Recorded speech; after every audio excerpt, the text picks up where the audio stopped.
Alors, nous venons de quitter notre pauvre Ulysse qui désespère de quitter sa belle Circé auprès de laquelle il a passé une belle année bien agréable. Elle le quitte avec des révélations qui l'inquiètent beaucoup parce qu'il va devoir aller dans le royaume d'Hadès, le royaume des enfers. Ça l'inquiète parce qu'évidemment aucun mortel n'en est jamais ressenti vivant, mais il a des consignes très précises à suivre. C'est Circé qui lui a donné. Alors, on partage et on voit cette petite histoire. Alors, vous voyez voir qu'il n'est pas très loin de chez Circé. Quand vous regardez, là, vous voyez l'éclair, c'est Circé. Et les enfers, c'est pas très loin, finalement, le pays des Cimériens, comme il est dit. Voyage aux portes de l'Hadès. À vous tous, les morts que j'implore, j'offre cette libation, l'offrande rituelle que je verse sur le sol. Le lait mielé, le vin doux, l'eau et la farine. Je vous sacrifierai ma plus belle génisse, une fois de retour à Éthaque. Tirésias de Thèbes, toi qu'Athéna a rendu aveugle parce que par hasard tu l'as surprise alors qu'elle se baignait, à qui elle a, devant son innocence, accordé le don de double vue, voici pour toi un bélier noir sans tache, le meilleur de tout le troupeau. Peuple des morts, je vous prie encore, acceptez ce sacrifice.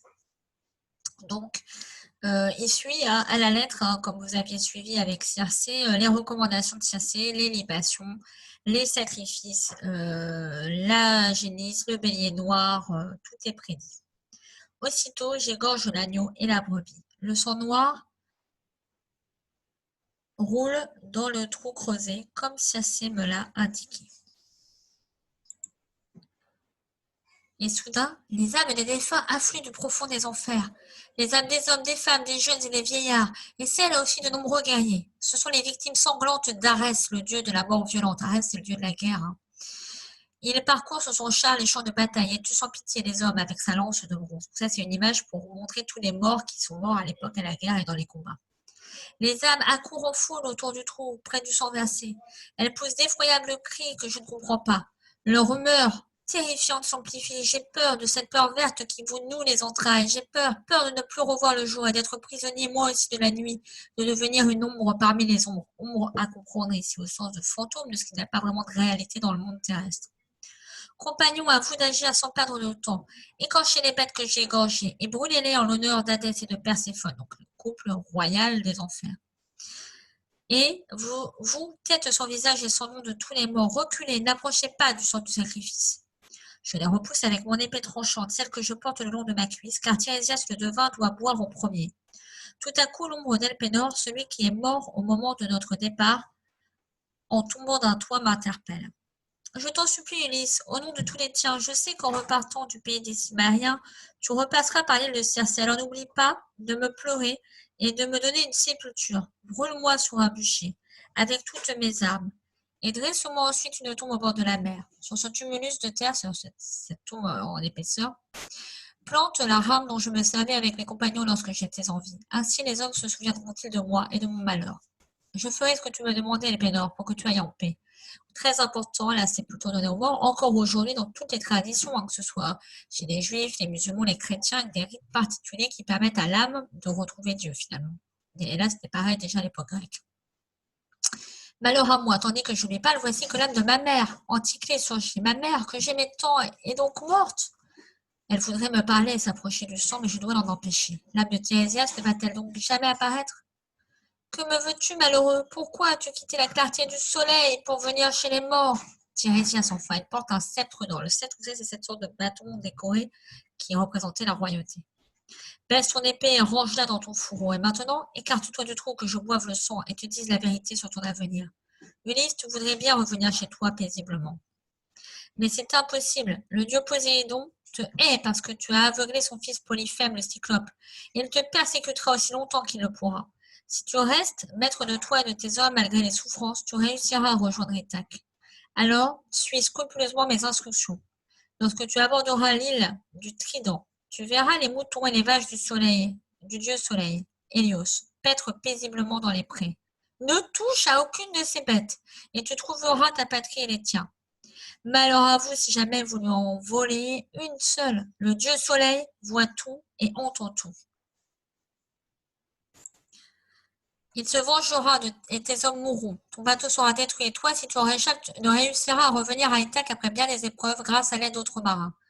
À peine arrivé chez toi, tu trouveras des hommes en train de dilapider, c'est-à-dire de dépenser ta fortune. Depuis longtemps, ils boivent et s'amusent à tes frais, c'est-à-dire avec tes sous. Ils courtisent ta femme Pénélope et lui offrent des cadeaux. Ils la draguent, hein. Ainsi que le veut la coutume lorsqu'ils convoitent une femme pour conclure les alliances. Ils rêvent de devenir roi d'Ithaque à ta place. Tu leur feras payer leurs crimes par la ruse ou par la force. Et puis tu devras repartir jusqu'à ce que tu trouves un peuple qui ignore tout de la mer, des bateaux aux flancs rouges comme les nôtres, et des marins qui rament sur la mer gonflée de vagues. Ce peuple-là ne connaît pas même le sel pour donner du goût à leurs aliments. Lorsque tu croiseras sur ta route quelqu'un qui prendra ta rame pour une pelle à vanner le grain, confondant ainsi l'outil d'un marin avec celui d'un paysan, ce sera le signe que tu es au bout de tes peines. Plante alors ta rame dans la terre et offre un sacrifice à Poséidon, un bélier bien gras, un taureau, un porc pour racheter ta faute. Dès ton retour à Ithaque, n'oublie pas de sacrifier aux immortels selon les rites sacrés. Si tu as accompli tout ce que je t'ai dit, alors tu mourras paisiblement de vieillesse, entouré de ton peuple, que tu auras su rendre heureux. Tirésias, voici donc le destin que les dieux m'ont fixé, celui que je dois vivre. Il faut donc endurer toutes ces épreuves et triompher de nombreux monstres pour devenir un homme. Ma mère est morte, Tirésias. Je la vois devant moi muette, elle n'ose pas me regarder ni me parler. Comment pourrais-je communiquer avec elle? Tu pourras communiquer avec tous les morts qui boiront le sang du sacrifice, et ils te parleront en te disant la vérité. Je t'ai révélé l'oracle qui prédit le cours de ta vie, Ulysse. Maintenant, je dois rejoindre les sombres demeures d'Hadès. Vous vous rappelez? Qu'est-ce qu'ils ne doivent absolument pas faire pour que tout se passe bien? Vous vous rappelez? Ne pas toucher aux bêtes d'Hélios, le dieu soleil. Il faut que ma mère vienne boire le sang noir pour qu'elle me parle d'Ithaque. Elle s'approche en gémissant et boit. Quel spectacle effrayant, mais enfin elle m'interroge. Mon enfant, es-tu encore vivant? Comment as-tu fait pour rejoindre le monde des morts? As-tu déjà revu Ithaque? As-tu retrouvé ta femme? Mère, je suis encore loin de la Grèce, j'erre sur la mer comme un maudit depuis que j'ai suivi Agamemnon en repartant de Troie. Je n'ai pas revu ma terre natale. Mais toi, de quoi es-tu morte? Et mon père et mon fils laissés là-bas? Dirigent-ils la cité ou quelqu'un d'autre les a-t-il écartés du pouvoir? Croit-on que je ne reviendrai plus? Et Pénélope garde-t-elle finalement ma maison ou s'est-elle remariée avec un autre grec?